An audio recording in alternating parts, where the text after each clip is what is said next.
Ladies and gentlemen, welcome back to another episode of Idiosyncratic Fables, a part of Wilderness Fire Productions, where we are cultivating the passion for books, audiobooks, and storytelling. Since time immemorial, we have been storytellers. Everybody's got a story to tell, and I want to hear yours. I'm your host, James, and today we're heading straight to the heart of Boston and beyond. My guest is a true force in the narration game. Over 600 audiobooks under his belt, 4 Earphones Awards, an Audie win in the mix, voices in Fallout 4, Mafia III, and Starfield, on-camera work on Gotham and Castle, former sports radio host and boxing commentator, and now CEO and founder of Leonardo Audio and Noir Publishing. He's the guy who can flip from gritty Boston Noir to Russian mobster to RP British without missing a beat.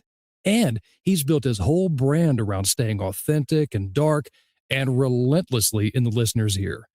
Ladies and gentlemen, please welcome the one and only Boston voice guy himself, Chris Ciulla. Chris, thank you so much for being on the show today. You're welcome. That was wonderful. Can you do that one more, just one more time, or just replay it? It's fine. Wonderful. Thank you for that. Yeah, man. And thank you for the research. Very good. I'm happy to be here, James, and I'm glad you're doing it. Yeah, me too. I mean, and honestly, far be it for me to not do my research, because that wouldn't be fair to me and most certainly not fair to you. Sure. Some of it is a blessing and some of it is a curse. So, Chris, let's go with your origin story and where you got your roots. You're the ultimate Boston voice guy, former improv, sketch comic, sports radio host, boxing commentator, and now award-winning narrator. Take us back. How does a fisherman's son from Boston end up with over 600 audiobooks and your own publishing company? Yeah, it took a while. Moreover, we've hit the half-century mark last July, so it took a little bit, but origins, let's go all the way back. So I was, I'm from a town called Everett. I should say a city. It's a city just outside of Boston, north of Boston. It's basically the gateway to the North Shore of Boston. We're right next to Charlestown. And I will tell you that if you saw the beginning of the town, and it said that there were that Charlestown has the most bank robbers in New England or something in the history of Massachusetts. I will say that per capita, there were just as many bank robbers in Everett than there were in Charlestown, in my hometown. Oh, wow. So that's the type of town I came from, and we're an athletic powerhouse, but I'm a little person. So I took up. I was a tennis player, which led me to attempting a boxing career as I was younger, and then I learned pretty soon that I stunk. I was not good. So I became a boxing coach, and I've always been a good coach at all the things that I've done. So when I was, say, a 13-year-old tennis player, I was coaching 9-year-olds and 10-year-olds. And when I was the same age, I was coaching basketball youth. And so there's always been a coaching, thread within my soul that has never left. But I after going to Everett High School, public school, I went to Boston College. And at the tail end of my BC life, I took a theater elective and realized that I enjoyed it. And I've always been a cineast. I've always been a film boy. Okay. And my original thought was to direct. I always wanted to direct. So I learned as I was attempting to get a comm minor from Boston College. I was one class short. I was doing a lot of shooting. I was shooting like TV production, studio production. I was helping ESPN and their telecasts, and learning about not only the video aspects of it, but audio. So when I graduated, I went, started to work for Congress. And while I was working for Congress, a friend of mine suggested that I take an improv class. And so that sent me on a path of basically one foot out the door every moment of my congressional aid career. So every weekend I was traveling to another town, another school to do a student project or an independent film or an independent short film. I was shooting through 1997, 1998, 1999. And then I eventually worked at the State House. And while I was at the State House in Massachusetts, I knew, okay, I'm going to move to LA, because at that time, even before 9/11 happened, New York was pretty dead for the film industry. Like, so they were, other areas were more financially viable because they discovered like tax incentives. New York was late to that. So and there was no Atlanta yet. There was no Chicago yet. So the only place to go was LA if you wanted to be an actor. So I went out to LA back in 2000, the end of 2001. And then I struggled for years trying to be an on-camera commercial, TV, and film actor. I'm a very hard person to brand, James. Like, I would get hired by a modeling company and they would have a sports division and I'd be in good shape, but I'd be the least ripped guy out of all the guys they had on their roster. And then I would be like thrown in with the really good looking guys, and I'd be the ugliest guy in the good looking room. I'd get tossed into the Italians for some casting, and then I would be the least Italian looking guy in the room. You know, like, so they were having trouble branding me. Right. They couldn't put me in the right basket. So in 2009, it's like 1,000 degrees outside. It literally was, I think 120. I'm in a Barnes and Noble in Woodland Hills. I look at this shelf, and it's got these square boxes on it that are plastic. And I'm like, those aren't books. What the hell are those? I grab one. It's a James Grisham novel. A Time to Kill, right? One of them. Michael Beck read a few of them, and it was one of his. So I flipped it over to the back, and it said, read by Michael Beck. I go, Michael Beck? He was in The Warriors. He was Swan. Right. In Walter Hill's movie. And then he was in Xanadu with Olivia Newton-John. And then he did nothing for a really long time because he got some Razzies. Yeah. He maybe did like a Matlock. Something like that. What he was doing, I looked him up. He was reading audiobooks. And he was getting his health insurance and earning a pension. So all that stuff went very early into my head that, okay, I haven't had a viable commercial year in a long time. And I haven't been able to get my health insurance through the union. So what can I do? So that was a ping, the first ping about audiobooks in 2009. I didn't really pursue it until 2012, where I said, you know what? I really want to do this. So I started to listen to audiobooks full time to try to just get an idea of what was good.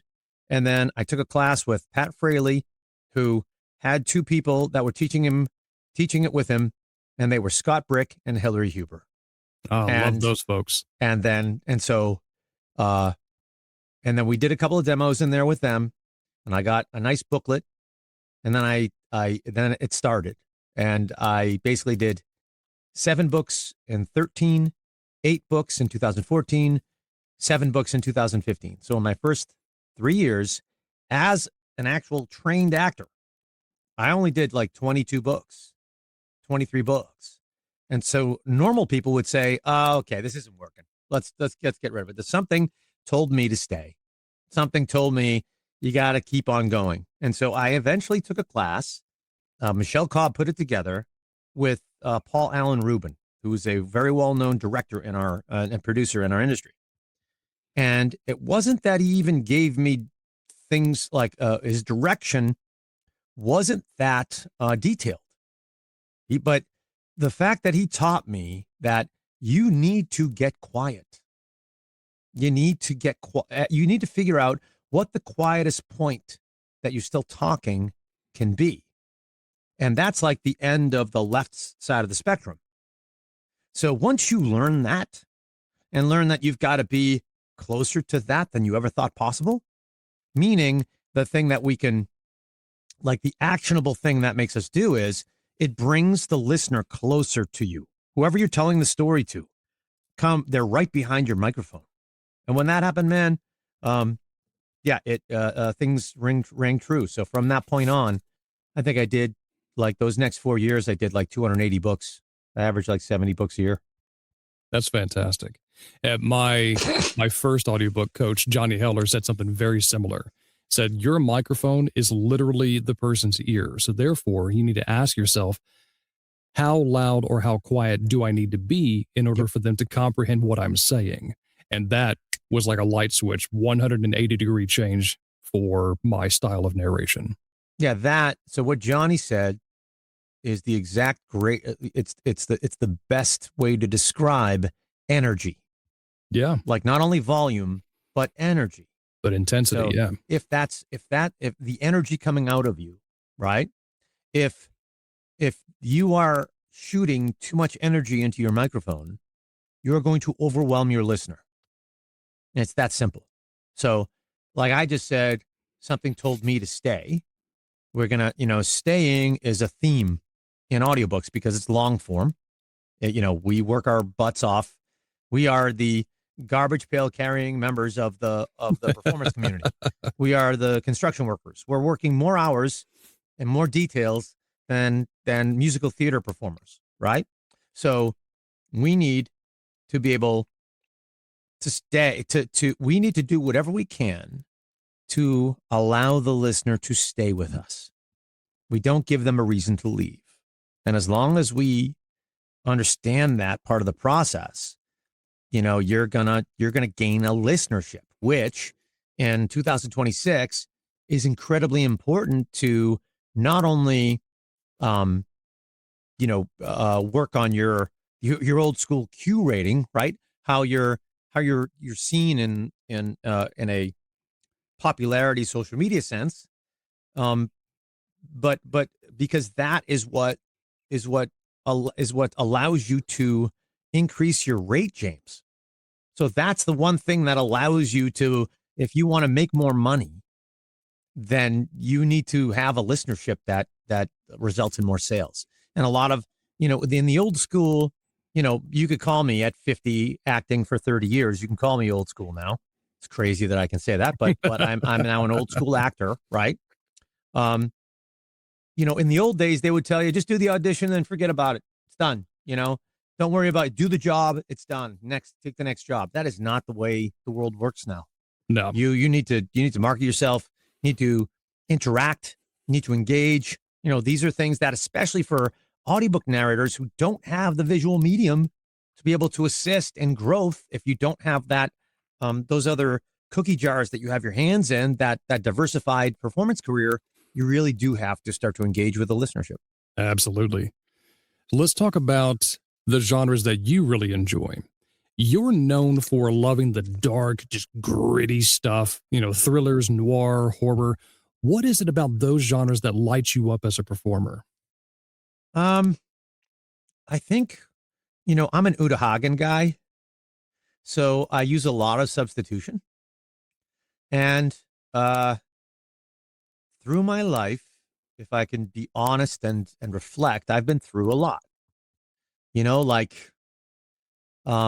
I lived a pretty sheltered life up to a certain point, but even within that sheltered life, I was dealing with severe anxiety that went undiagnosed for about, I'd say, the better part of 10 to 12 years.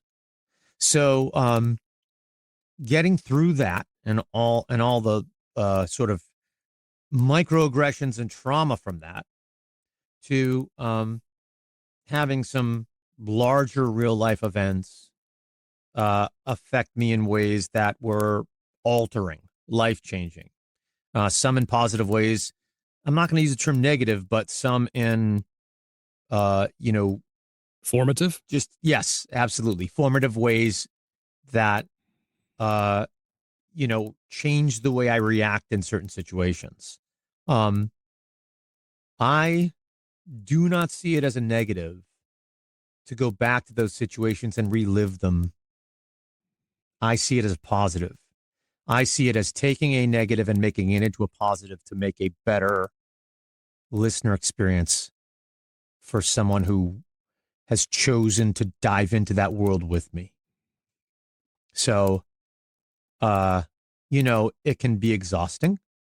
It can be gut wrenching, but I've also had a unique life in the jobs that I've had. Uh, at the same time, so I went from being a congressional aide to Ed Markey in Congress before he was a senator in the 90s to in the aughts in LA running the door of the largest nightclub in LA and simultaneously being the head boxing trainer at Crunch's flagship location on Sunset Boulevard. Like, so it was a 180 of life experiences and stakes. Like, so the stakes were completely different. And I was thrown into not one, but two different worlds of, because while I was doing that thing at that, while I was training boxers and like movie stars at Crunch, right? I was then working with like professional gyms and going into camps and being their athletic trainer. So I was not the guy that would be the like what we call their chief second. I'd be the guy that would help them be the best athletic boxer in the ring on that day. That was my like forte. Not to do not to be the chief technician slash strategist.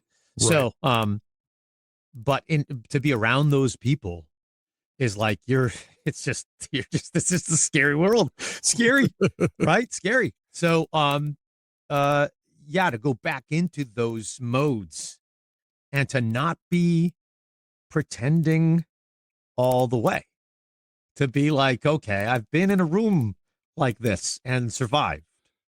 So, that type of stuff, I love to bring it back. I wasn't like a police detective or a cop. It's not that not that kind of thing. But there were situations that were nuts. Like we had a triad gang fight one night where, there was knives and guns, like right all over the place. Right. So and there was, things that in order to protect people, you had to do X, Y, and Z. So it's to go back into that and to live those moments. And then, yes, to be able to go two steps further and pretend on the other stuff and but commit and be visceral and like, and not be afraid to go back and afraid to really boots on the ground, create that three-dimensionality. Like, I love that stuff. I love it. Because it's with scenarios like the ones you just mentioned that even subconsciously comes through in your voice when you're telling those stories, right? Yeah. Yeah. I mean, I think so. If someone is being authentic, I think, if you're a good actor, and I would never say that I'm a great actor because it's so subjective, but I'm someone who studied and I have a method that gets me there. Now, would I do the same thing that I'm doing there, like on TV stuff and film stuff? When you've got to be repetitive and do the same take 10 times, I don't know. I'd have to get back. Hopefully we'll get back into that come mid 26 and early 27. But it's yeah, man, it's just I like the fact that you can be in it and then you just I can go back upstairs and kiss my French bulldog on the face. You know what I mean? And be like, yeah, this is my buddy. It's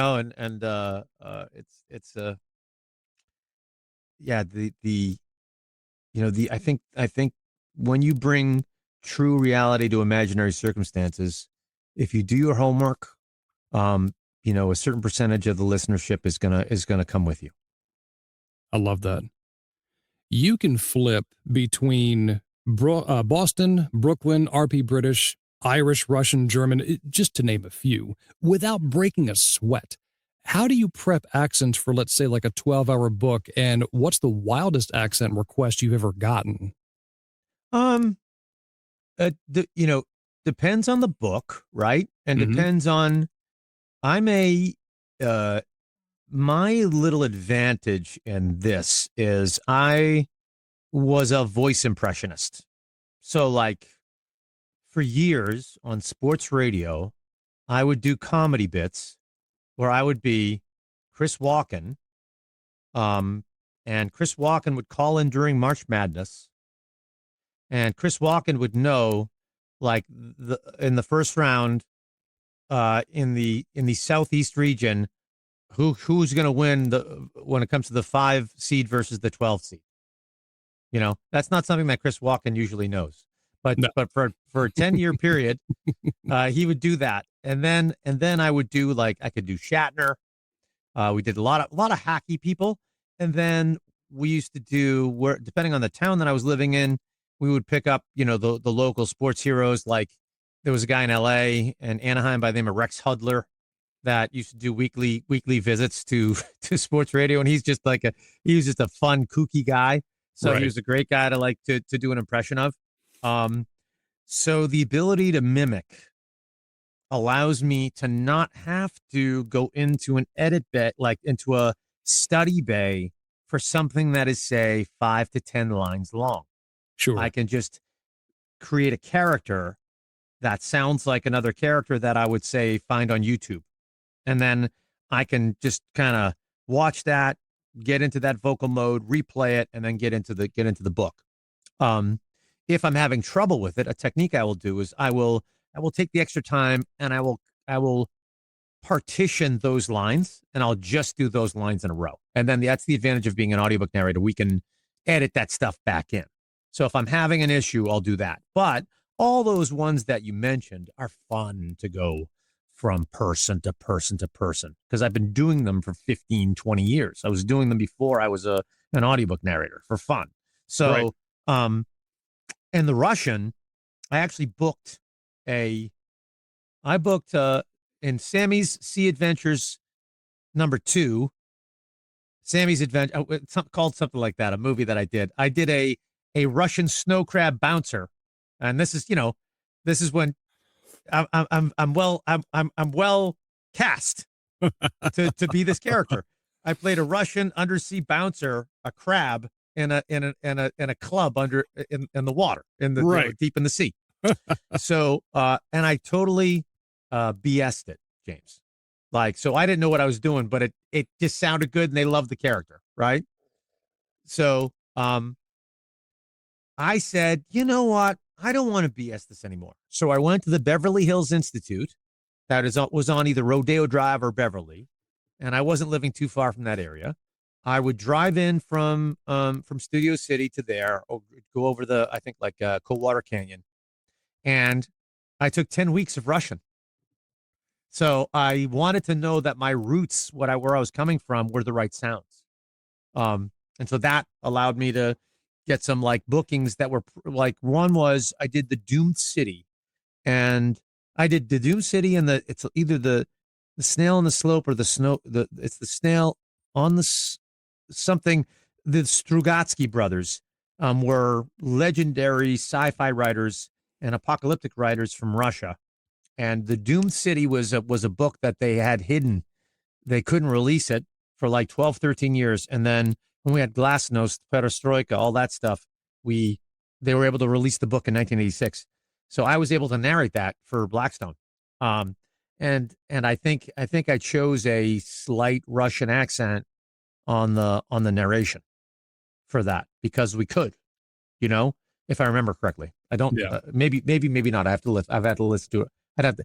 But all the characters were like Russian, so, like, you had to know how to do that stuff well. When it comes to certain accents, I'm not a phonetic alphabet guy.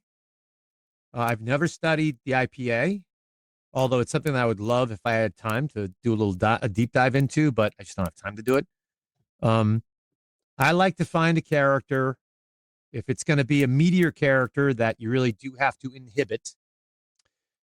I like to find a character or two, and I can make an amalgamation of those people on YouTube. And they may do that accent test, or they might just be having a conversation. I've used multiple different videos, but what I will do is, before I start, I will mimic them, and I'll watch the video once. Say it's a 5-minute video. I'll watch it once, and I will, as they talk, I will talk. I will say their lines as they say their line. I will say their lines as they're saying it. And so I will get into the character that way. Okay. And I've done that. Like I have a series that I've done for Podium called Bob and Nikki, which I'll be reading book number 41 for a guy named Jerry Boyd, who unfortunately passed away Oh, no. last year of a heart attack. But I think he wrote 55 of these, and I'm up to 41. Um, it's very camp, and it's space based in the Ozarks. So I tried to read the first person narration straight and then do the characters big, and I'm like, this is not working. So I said, I'm doing a huge deep dive. I found some people from the Arkansas side of that county, of basically the Arkansas side of the Ozarks. I found two people, one educated, one basically like living on a street, and this is the character that I made for Bob, the lead, the first person character, is an amalgamation of those two.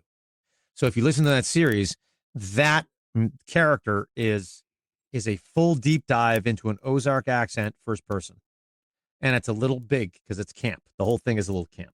So that's an example of like a deep dive that I would do. Fantastic.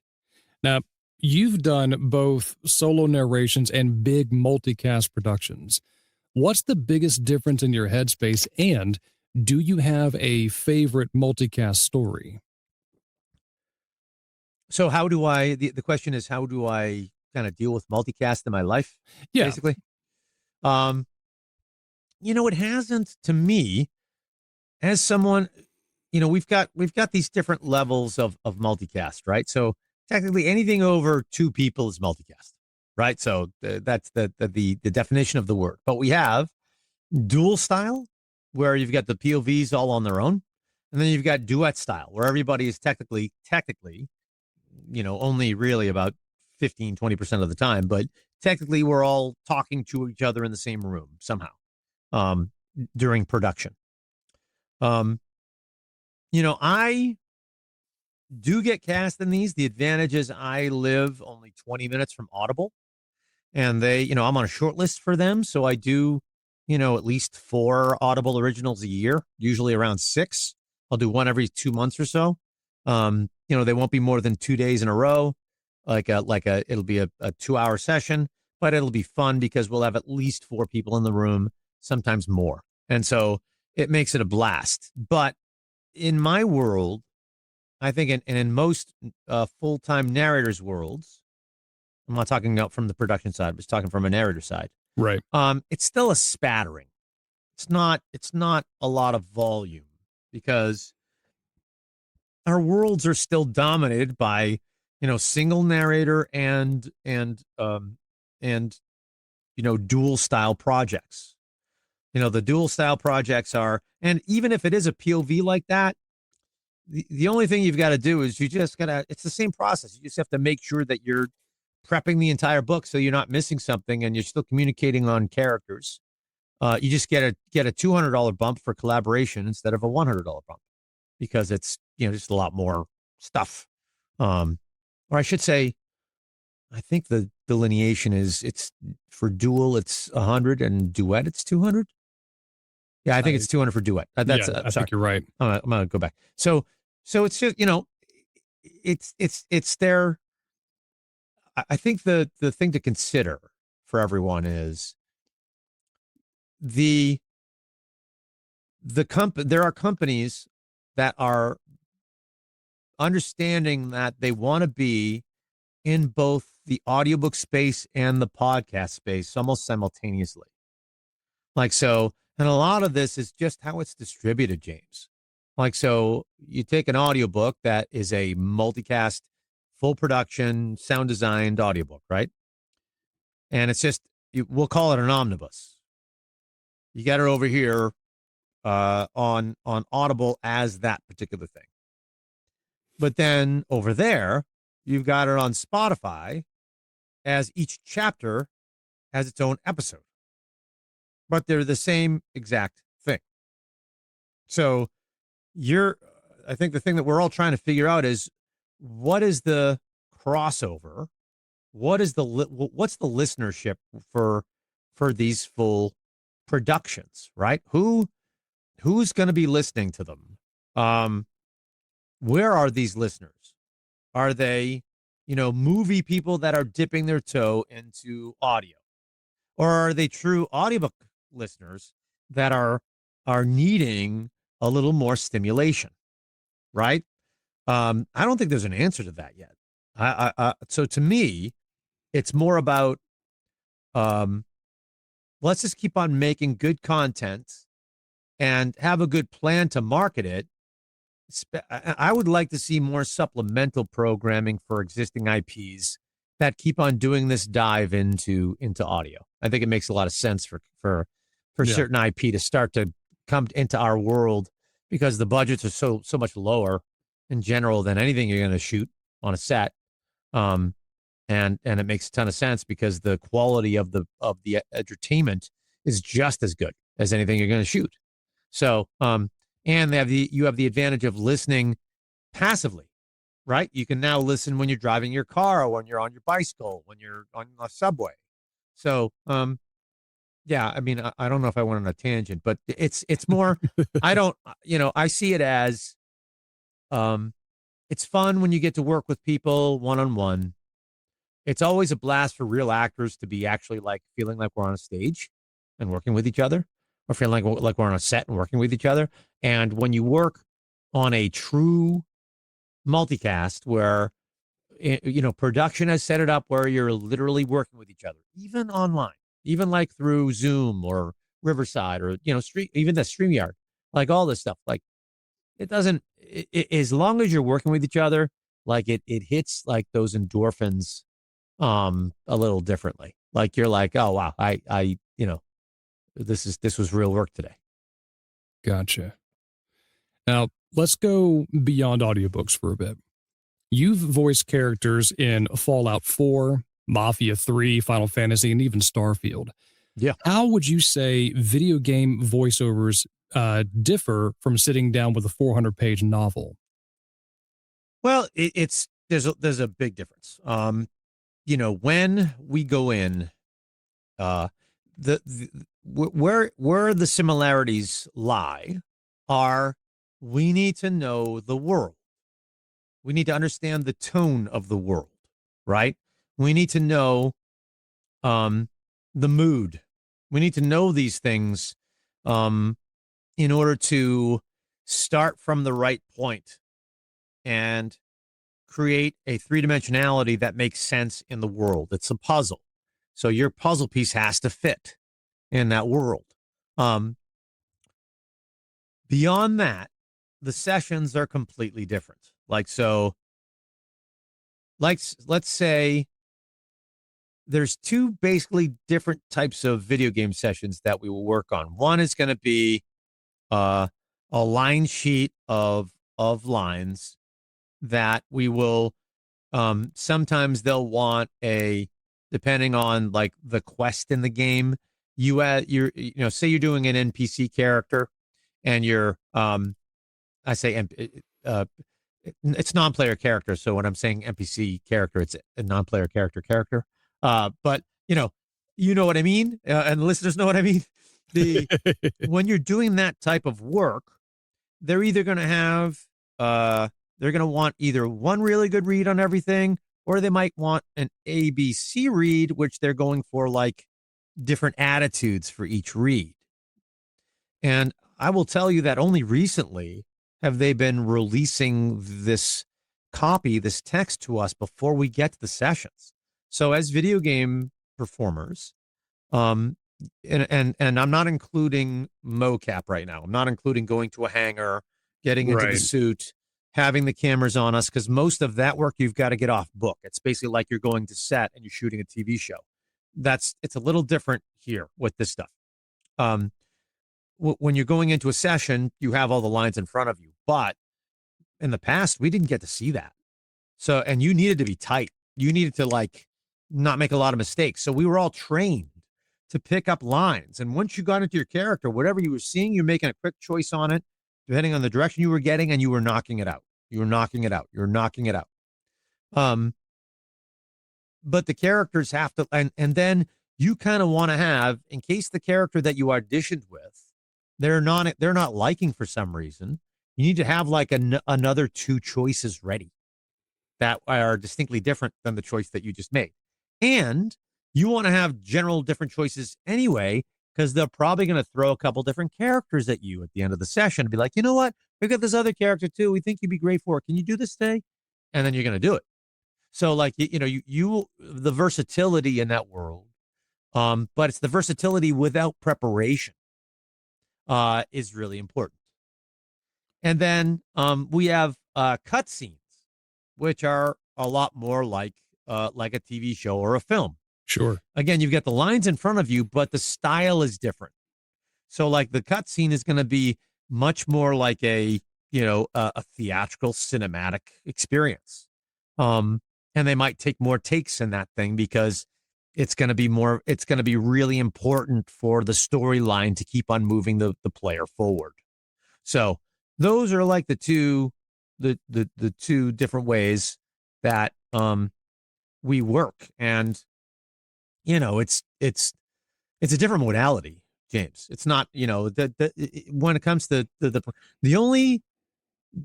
I will say though, and it's interesting that I don't work a lot in lit RPG. I don't think it's anybody's fault. I don't think it's like, I don't think it's by design. I just think that, there are other, mystery thrillers have kind of like, as far as for frontless titles, those are the ones that I get some play in. I probably should in lit RPG gamelet stuff, right? Because I'm doing all these characters in the games. Like I am. I'm doing all the characters, man. Like they're in these games. Like I'm like, when you do a companion in Starfield, like that's a nice gig. I've done like 35 characters in the Fallout world, right? Like there's some variety there. And I understand like game sheets. I understand stat sheets.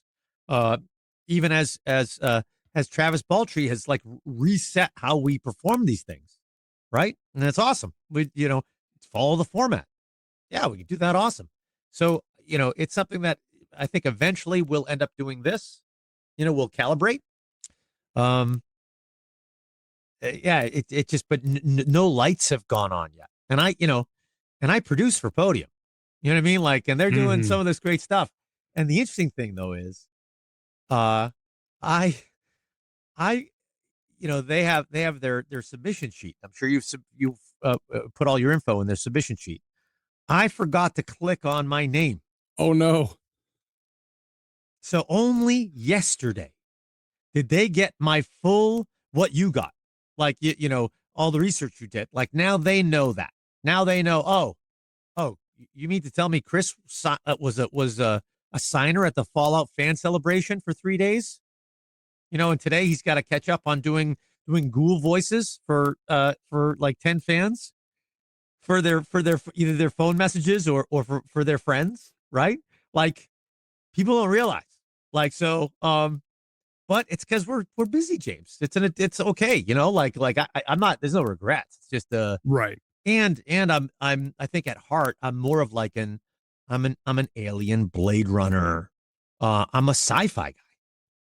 Like if you're gonna have me in a certain IP for gamelit or a certain IP for sci-fi, I'm probably gonna lean toward the sci-fi because I'm old. Because I'm a Ridley Scott guy. So yeah, I think but it's just funny, yeah, it's and in that world, the other major difference is you got to be repped, in video games. Like you got to have a half decent agent that's getting you the auditions that are right for your type. And in audiobooks, we don't need that. This is direct marketing. Right. And that's the other major difference. You've got some on-camera credits to include Castle and Gotham. Do you have any set stories that still make you laugh? And do those acting muscles help or hurt when you're alone in the booth? I mean, I go back to the memory banks. I have plenty of fun of stuff that was interesting. I'll tell you I'll tell you the story about when I was on set for Gotham. So I got to play Hamlet, and a couple of years before that in LA, I was supposed to be Horatio. Horatio's in Hamlet, right?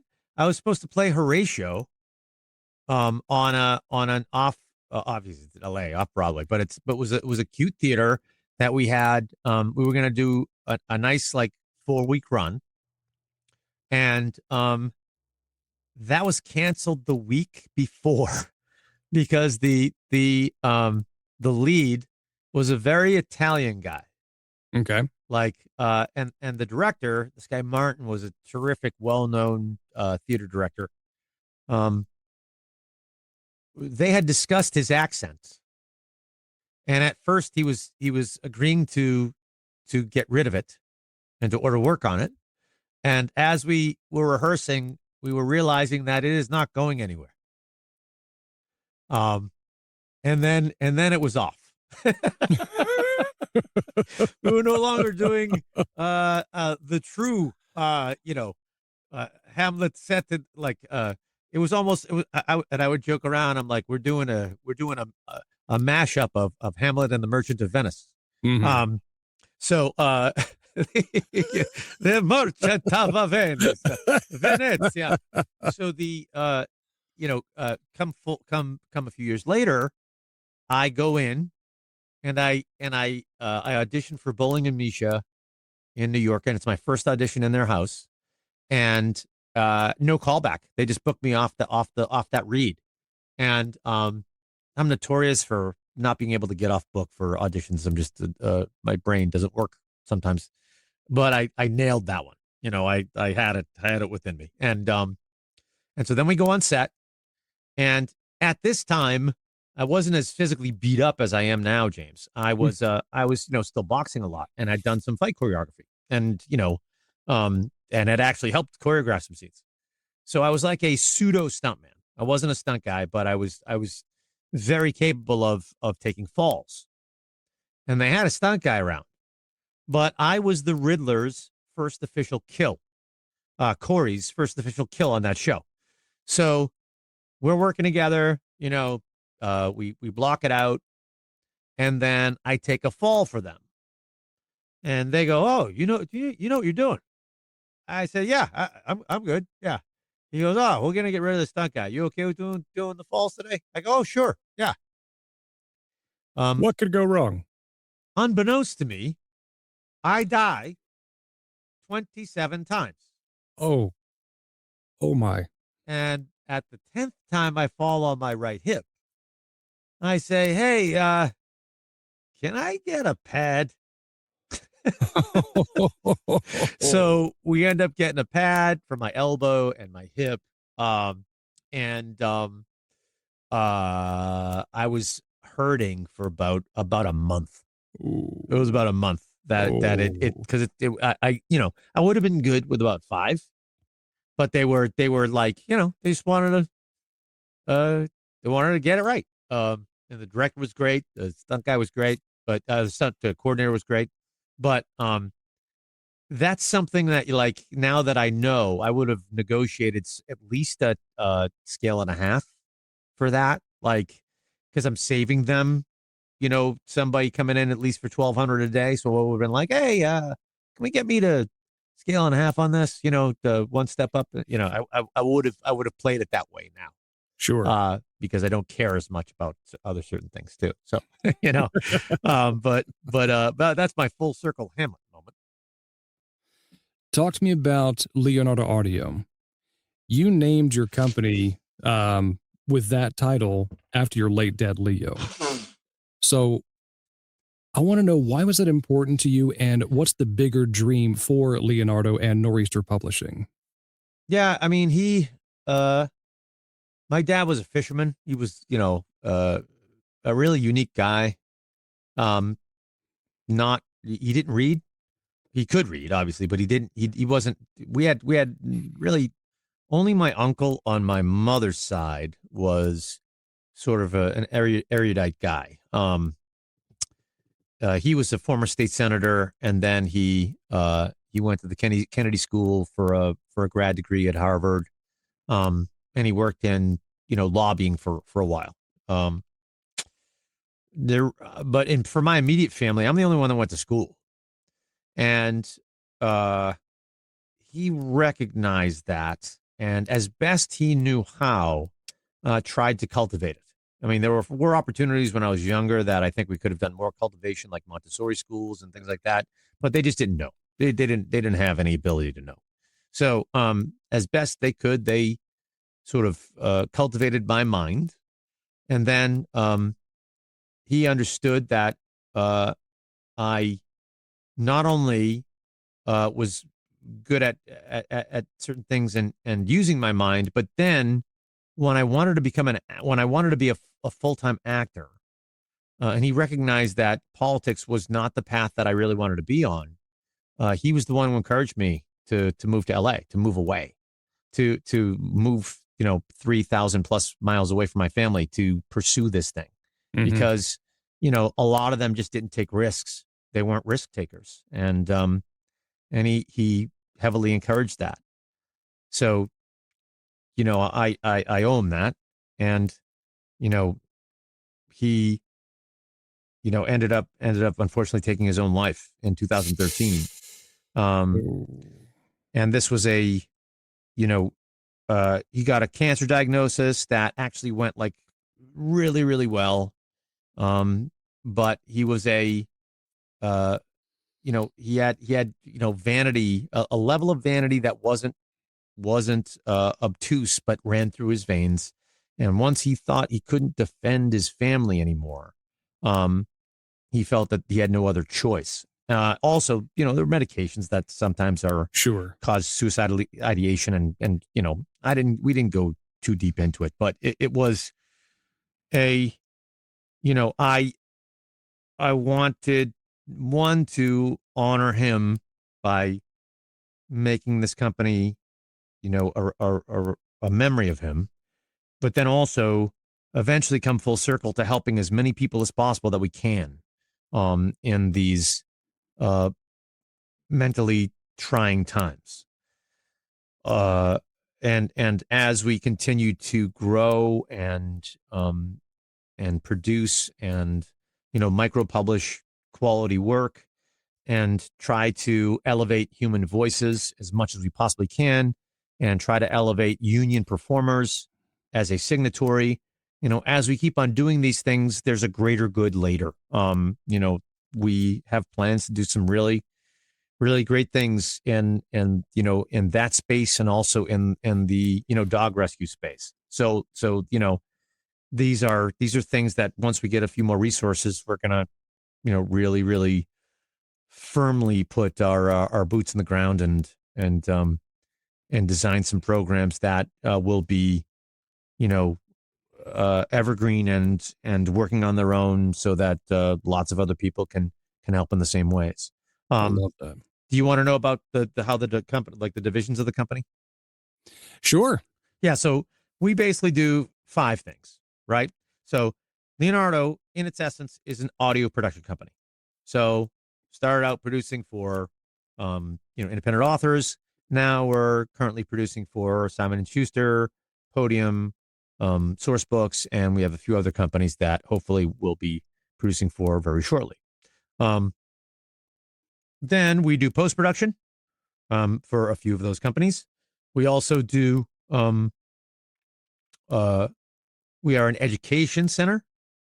So it's really important to me that I do whatever I can to maximize other narrators' time and energy in our industry. I think that some narrators need to be a lot in our, because everyone's coming from different directions to our industry, James. A lot of people don't know what they know until they know it. And then it's like, I just wasted 18 months of my life.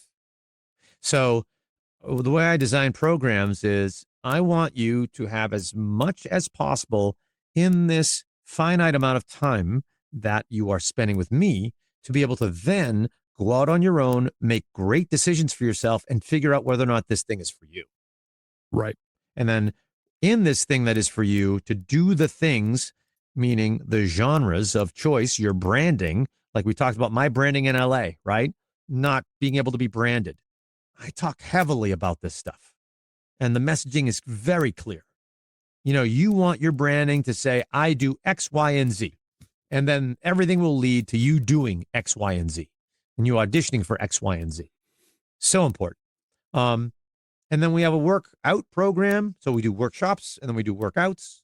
For workshops, we do business, we do prep, we do characters, we do marketing, and we do a Biz of VO class for audiobook narrators, which means we teach you about every other category in the industry, in the VO industry, because you now have a broadcast quality studio that you can create sound for anything. And then we have a workout program of which you are involved, which is it's a vetted narrator program where we have 100 narrators that we know can do quality work. Their work is tested.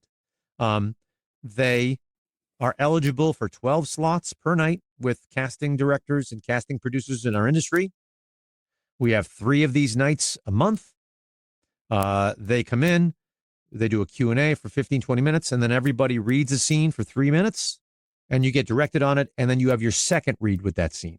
So you are calibrating your self-direction and your choices. And, those are very popular. All those events sell out within about, on average, a half an hour.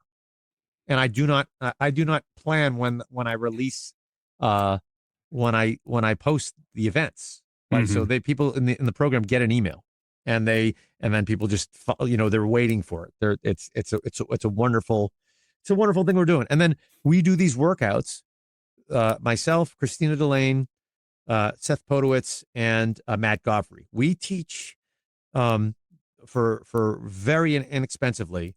When you want to come in and work a scene, say you want to work a new demo, say you want to try out a new genre in a risk-free environment, say you want to just keep your machine moving on a week that you're off. Yeah. Say you have a challenging book with multiple characters that you don't know how to delineate properly in an active book that you're narrating now. You can bring all of these options into the workouts that we have. So bring them in, work the scene, and we'll help you make better choices on that very valuable thing to you.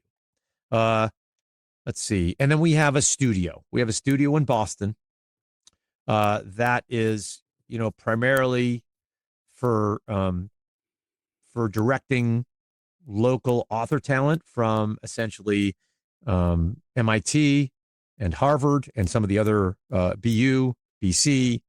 We're right in Central Square, Cambridge. The plan is to have another facility in LA by 2027. Nice. So, things are going well, and the industry is responding to us building these studios. They want it. They need these authors, especially the authors that are reading their own material. We need to figure out systems that are not remote, that they are capable of having a studio that can have great sound.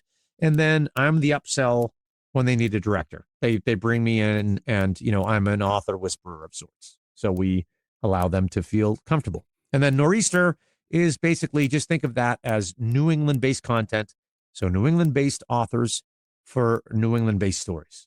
And so we're cultivating not only local authors that are coming under our umbrella, but also local narrators, and narrators that can deliver New England performances consistently, and we can trust them with that. So that's everything. So let's go ahead and wrap things up here. I've got 2 more questions for you. Sure. So out of all of the audiobook titles you've done, Sure. Is there a single dream title that you'd love to narrate that hasn't come your way yet? It's hard. It's hard to say that because you're putting yourself against another narrator, right? True. It's like, and so I feel bad saying this, but I'm going to say it. I have to say it. Richard Ferrone was not only a mentor, but like a good friend who passed away a few years ago. And he narrated Lucas Davenport for many years. And there's a great narrator that's doing it right now, but that's a series that I listened to for a very long time. A la Reacher. I've listened to all the Dick Hill and now Scott Brick reading, narrating Reacher. Like I listen to all of them, I'm a fan because I'm a fan of that cinematic feel without the sound design. Like I'm a fan of it. But Richard was like my favorite. And, I would have loved to have followed him in that like to do him honor by narrating that, because I think I could have kept his tone with it. I could have, it would have been, I think, more of a seamless transition with me to do that for him. And so that's not against the person who's reading it now. That's the dude's a fantastic narrator. His rate is higher than mine. I can guarantee you that. But so that's a sign. That's a sign. But the thing, if you ask me what's the dream IP, Spencer. Yeah, like the old Robert B. Parker, and Sure. Ace Atkins is writing it now, and I met him at BoucherCon this year. He's friends with my friend Brian from Recorded Books, Brian Sweeney, and I was not shy.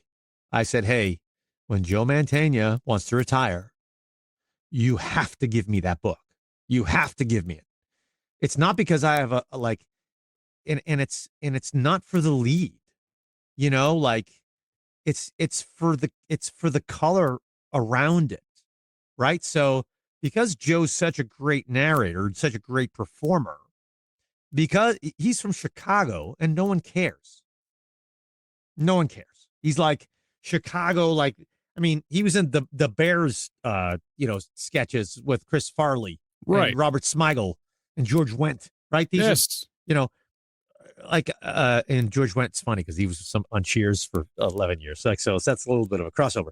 But it's for the ancillary characters that I can bring in Boston people. And so now you are aware that this is Boston without a doubt. And then with my ability to deliver a straight non-accented lead and a straight non-accented narration with all that Boston color around it. It's just now, does the listener want that when they've been listening to Joe? I hope so. But to me, that'd be a nice factory reset, whenever he doesn't want to read anymore. I that would be my dream, man. Spencer for hire. And I'm not going to talk about the movie that Mark Wahlberg put out, because it's just, it completely goes, it's kind of like taking the IP and going, you know what, let's do this. Let's do this. And I would have been like, if I was in that room, I would have like, no, let's not. Yeah. No, let's not do that. Let's not do that either. Nope, let's not do that. By the way, why don't we just make you produce so you're not Spencer? Can we do that?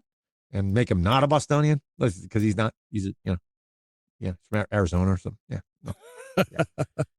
All right, last one for you. Looking down the project pipeline, what's next for you and Leonardo Audio in 26 and beyond? Do you have any secret projects that you can tease us with? Well, we are launching. So we're in a soft launch for Nor'easter right now, but we are hard launching at the Newburyport Literary Festival in late April. And we've got one project that is already out with this soft launch, is a project called The First Murder that I narrated with the lead character, Caleb Crane. And we're going to do his series. And it was for Carol Goodman Kaufman, who's a terrific Massachusetts-based author. And so that is already out exclusively on Audible. And that's in soft launch. So we have two things going on. One is we're doing a pilot program with Emerson, where we got a collection of student authors, and we took submissions and we put them through a publishing process. So they got published, they got paid to publish, and we've made audio of their works, and it's an anthology. It's called Emerging Voices. So this program is a pilot that we will hopefully roll out to another 9 schools over the next 2 semesters. And it's something that we want to embed with creative writing programs so that, we can elevate all of those student writers to not only encapsulate a great short story in fiction, but let them educate them on like what a true publishing process is like. I love that. And then we are putting together something called Tales of Titletown. So we got together Ron Borges, who is a classic. He's a wonderful author who we met. I produced Christy Martin, who is one of the most famous female boxers in the world.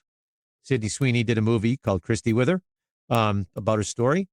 I produced that audiobook called Fighting for Survival for Blackstone a few years ago. Brought Nicole Zanzarella to narrate on it. And then I got to direct Christy on like an updated epilogue that we did. Through that relationship, Ron and I have been friends. And so we brought him on as he's our acquisitions editor. But he was a reporter, a sports reporter in this market for 40 years. So we're putting together Tales of Titletown. It's all local Boston sports writers, I should say New England-based sports writers, writing about the major teams in the industry and some of the major stories that have happened over the last 45 years. And we put it into audio. On some of them, the authors are reading. On some of them, I am reading. And that will be released at Newburyport Literary Festival. We'll be having the release date then, and then we're having our launch party right after. So Bob Ryan is on this, Tom Curran, John Tomasi, Chris Price. So there's a lot of really well-known, John Corrales, Dale Arnold, who was an announcer for the Boston Bruins for years and was a famous sports radio host. It's a terrific group of individuals. Having Bob Ryan on that is it's a lot of fun. So as a cursed Boston sports person, to put that out and to have it in audio and to start that brand with that kind of high quality work is I'm very pleased. That is fantastic. Chris, thank you so much for being on the show. It has been an absolute pleasure just to sit and chat with you. I really appreciate you. Thank you, man. This was awesome. And give me all the links. I want my group, feel free in our Facebook group, James, to post this link. And I want them all to know about this. And everyone in the industry should be listening to not only your podcast, but all the podcasts that are, educational and anecdotal. And, we've got such a wonderful industry of warm, compassionate people that when you are taking the time and effort to put something like this together, we want to get as many ears as possible on it. Completely agree. And a heartfelt thanks for all of you for tuning in to listening to this episode. If you enjoyed this episode today, I ask that you please rate it, review it, and subscribe. It would help us reach many more storytellers just like you. Drop us a line on anywhere you find us on the social medias, or email me directly about who you'd love to hear next, or even better, if you personally, dear listener, would like to be a guest on the show. And also, I host a Discord server where I showcase my behind-the-scenes work of audiobook narration. Click the link below in the show notes because I would love to have you as a part of that community. And as always, dear listener, everybody has a story to tell, and I want to hear yours. And so until I talk to you next time, peace be with you.